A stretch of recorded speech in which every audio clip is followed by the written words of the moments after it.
So ito pala yung mga bago natin dating na unit. So medyo yun, nahuli lang si sir. So nagmamadali raw siya eh. Hindi na daw niya mahihintay ito.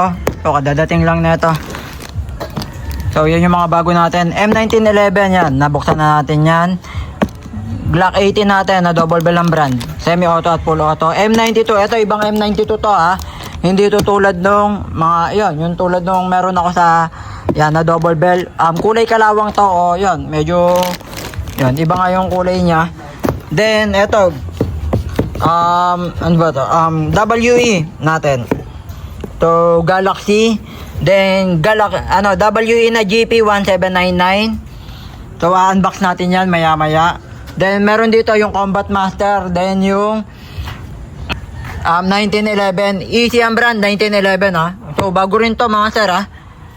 So, medyo marami rin tayong mga bagong unit ngayon. So, unbox na natin. So, sa mga susunod na araw, gagawin ko ng test pair to, isa-isa. So, unahin lang natin to, 1911, yung color black. So, very in demand to eh.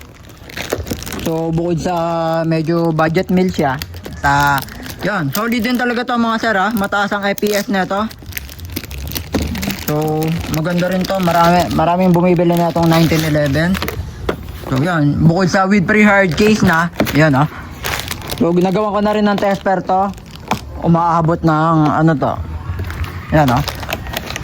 Umaabot ng 340, 350 FPS. So, yan. Hindi lang natin siya magagawa ng test pair ngayon. So, minamadali ko lang din. So, napakaganda naman talaga ng unit na to ha. 1911. Ang daming mahilig sa ganito, 1911. Sa totoo lang. Yan o. Ang ganda. So, metal din. Halos lahat naman yung pinaka-body niya, metal din. So, walang railing sa ilalim para paglagyan ng light laser or flashlight. So, meron na rin siyang scope. Sight. Meron na din siyang sight. Yan, dito. Siyempre, pan-target yan. So, kasama yan dyan natin sinisilip. Halimbawa, meron tayo tatargetan na object. So, ganda. So, siyempre, pinaka-magazine, metal din naman yan. Ang ganda na ito, solid na solid to. Oh. So, ulitin ko lang sa mga gusto mag-avail, sa mga gusto mag-inquire, message lang tayo sa Facebook page ko. Meron tayong bagong Facebook page, Chris Airsoft Toys Cub. So yun, lalagay ko lang din yung link tulad ng iba. Nilalagay ko naman yung link. So next naman natin yung Glock 18.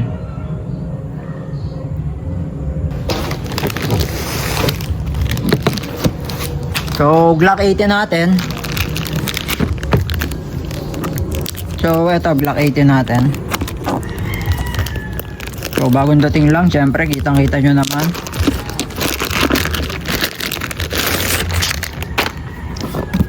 So halos ano lang talaga, medyo nagkaubusan ng stock nung Pasko. Nung December talagang ang daming buyer. Then ito na yung Glock 18 natin. Dual mode yan, semi-auto at full auto. Yes, tama ba? Yes, Glock 18 to. Yan o. So diba kitang kita naman. Ganda. So, syempre yan, unahin lang natin yan. Oh. Ito yung semi-auto. Ano ba yung semi-auto? Single fire o single shot? Automatic naman siya pero medyo pa isa-isa lang yung release ng bala. Pagka binaba nyo yan yung switch, di ba? Pag nakataas, semi-auto. Pagka binaba nyo, yun yung full auto. Yun yung rat-rat. O, yung iba, semi-auto o rapid fire. Semi-auto tuloy. Yun yung full auto. Full auto ang tawag, rapid fire. Mas mabilis yung release ng bala. Yung ibang tawag dyan, rat-rat. Yun, yung iba, ganun tawag. So yan, Glock 18. So nagawan ko na rin ng test pair to, syempre. So gagawin pa rin naman natin sa mga susunod na araw. Yun, binuksan ko lang din. So lipat tayo sa M92.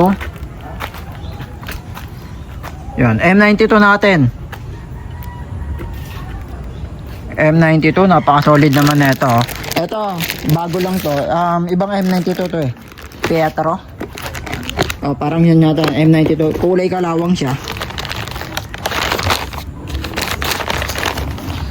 So, nakita nyo ba? Ganda. So, yan. Yan. Pietro Beretta. So, syempre, yung uso niya sa dulo, Yan oh, sa barrel. Ang ganda. Meron din siyang parang extended na ano. Diba? Ganda na ito. So, kulay kalawang siya. May kabigatan din, syempre. Solid na solid naman talaga. Halos lahat naman ng unit. Pero mabigat din tong Beretta na to. Iba. So, ang ganda ng details niya. Mga detalye. Diba? So, pinaka-magazine. Silipin natin yung magazine niya. So, black. So, yung ilalim, yung bat niya. Yan o. So, kulay kalawang. Then, meron din siyang safety lock na features. Yan. Yan, hindi nyo siya makakalabit. Ay, hindi siya puputok Yan, pagka nakasagad siya na safety lock, hindi siya puputok. Yan. Siyempre, pagka may gas na yan, puputok na yan since yan, naka ready to fire na siya. So, kakalabitin nyo lang. Then, ito naman. So, meron siyang railing sa ilalim. Kung mapapansin nyo, yan. Yung mga ganito, yan. Ito yung sinasabi ko na may railing sa ilalim. Pwede nyo siyang lagyan ng flashlight or laser. Yan o. Ito. So, syempre, meron na din siyang sight. Ayun o. So, in case na meron kayong tatargetin, yun, ginagamit din to sa mga, kunyari, meron kayong tatargetin na object, like lata, gano'n. Yung iba, gano'n, nagsaset up ng lata. Yan. Ganda. So, pakita ko lang ulit. So, sa mga susunod na araw, tatry kong gumawa ng video. Medyo busy lang talaga. Ang dami talaga nag-i-inquire, ang daming umu-order. So yan, M92 Beretta. So Pietro yan, kulay kalawang siya, ibang ano yan. Mamaya na yan, panghuli na natin tong WE na yan, yung dalawang WE. Solid yan, ganda. So next natin is, ano ba ito? So yung, ito marami rin nag-aabang, ang dami nagre-request nito. Combat Master. Yan. So Combat Master, at you can see, meron din namang. So yan, safety lock. So pag tinaas mo yan, syempre hindi ka kahit anong kalabit mo, hindi siya puputok. So yan. Then meron din siyang railings, haba ng railings niya. Pwede kayong magkabit diyan talaga. So yan, like laser yan, ganun. Pwede yan, mga any attachment or flashlight, ganyan. Yun naman yung mga common na nilalagay. So ang ganda na ito. Di ba? Yan, no? Combat Master. Yan. Yung John Wick to ito yung isa sa mga, yan, syempre sikat din, nagamit ni John Wick. Yan. Ito, ang tawag dito, John Wick Combat Master. So, easy is crane ng brand. Ganda na ito mga sir. Medyo mataas lang talaga yung medyo high end to. Pagdating sa screen, medyo may din. So, malakas, mataas ang FPS. Susubukan pa rin natin siya, gagawin ko ng test pair to. So, try ko lang din. So, siguro pagka medyo pre-na-schedule ko. So, tabi na natin. Next natin. So, ano ba yung next natin? So, yun. Easy. 1911 to Pero, yun e-screen. First time ko makakuha ng ganito. So, first time lang to. Nag-release nga si Easy o e-screen ng 1911. Yun. Siyempre, ito yung pinaka-unit niya. Ganda. So, wala siyang railing para paglagyan ng So, pinaka-unit talaga. Maganda. Solid na solid. Try ko gawa ng test pair to ng FPS din para malaman natin kung mataas nga ba ang FPS na to. 1911 na e-screen ng brand. Yan. Ganda. So, nakalimutan ko nung nakaraan may naghahanap sa akin na ito. Yan. So, WE Galaxy BL. Ganda na ito. So, mayroong ding manual. Makikita nyo naman. Diba? Ganda. Meron yung manual pagka open nya. So, yun. Yung pinaka-unit natin.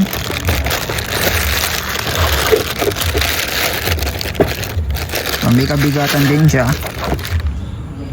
Para siyang hubad na Glock 17. Yun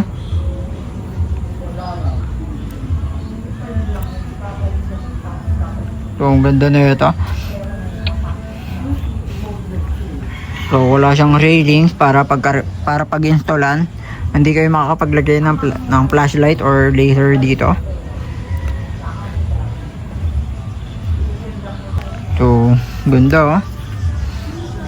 Pinaka unit natin. WE Galaxy BL to. Solid na solid. So, gawa natin ng tester to, syempre, sa mga susunod na araw. So, pasok na natin dyan. Then, next natin is yung GP1799. Yun talaga. Para tingin ko bukod doon. Bukod dito, talagang ito isa pa sa abangan nyo. So, lipat tayo sa kabila. Ayan, oh. GP1799. So, WE rin ang brand. Ang WE made in Taiwan, ha. So, yan. Kita naman yung... So, syempre, meron na rin siyang manual. Then, yung magazine niya. So, medyo bulky itong unit na to. Yun, oh. Yun, oh. Medyo bulky rin. So, metal din. Metal yung pinaka-frame or yung slide. Ang ganda ng unit na to, oh.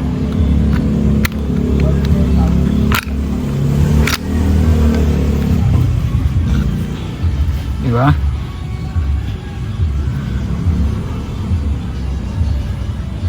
So, yung details niya, napakaganda naman talaga.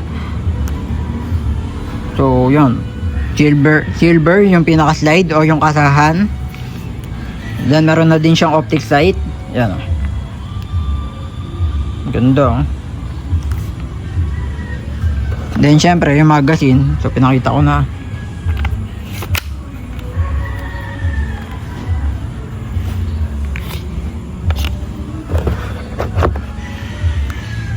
So, test pair natin. So, sa mga susunod na araw, gagawin ko ng test pair yan. So, message lang kayo mga sir sa Facebook page ko, Chris Airsoft Toys Cub. So, ilalagay ko yung link sa comment section. Click nyo lang yung link kung ayaw nyo i-search. Yun, mas madali yun. Click nyo lang yung link. Then, diretso message na.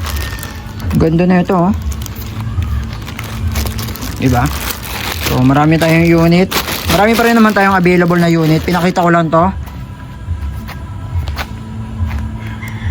So, available na rin pala yung yan, white na green gas natin. Noong nakaraan, nagkaubusan tayo na ito. Nung Pasko, nung December. Yan. Ang dami talaga nag-order na ito ng white since malakas na talaga in demand din. So, ubos to.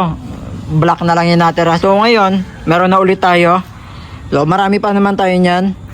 So, message lang tayo. Kahit sa taas, marami pa tayo stock.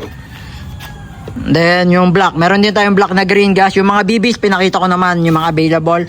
Meron .20, .23, .25, .28, .30.